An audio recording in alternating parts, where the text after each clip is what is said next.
رسول اللہ صلی اللہ علیہ وسلم نے عمر کو اور علی کو ایک بات کہی تھی. رسول اللہ صلی اللہ علیہ وسلم کے ساتھ حضرت علی کا تعلق بیٹوں جیسا تھا، حضرت عمر کے ساتھ بھائیوں جیسا تھا، اور ان دونوں کو ایک نصیحت کی.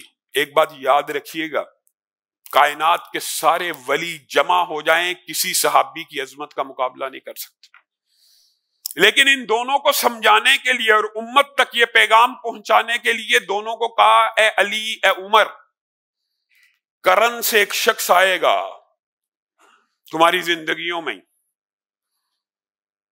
اس کی گردن کے اوپر پھل بیری کا 1 درہم کے برابر نشان ہوگا. پھل بیری تو بڑھ جانی تھی، لیکن اس نے اپنی والدہ کی اتنی خدمت کی ہے کہ اللہ نے 1 درہم جتنا نشان باقی رکھا ہے.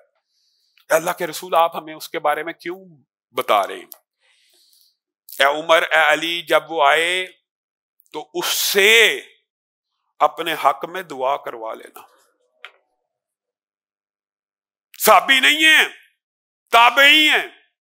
سارے تابعی مل کے ایک صحابی کی عظمت کا مقابلہ نہیں کر سکتے. اے اللہ کے رسول، یہ حکم کیوں دیا؟ محدثین نے یہ بھی لکھا ہے، انہوں نے کہا اس وجہ سے دیا، اس شخص نے اپنے والدہ کی ایسی خدمت کی کہ جب بھی ہاتھ اٹھاتا ہے اللہ تعالیٰ اس کی دعا کو قبول فرما لیتا. علامہ ہشام الہی ظہیر کے بیانات حاصل کرنے کے لیے آفیشل چینل علامہ ہشام الہی ظہیر کو سبسکرائب کر لے.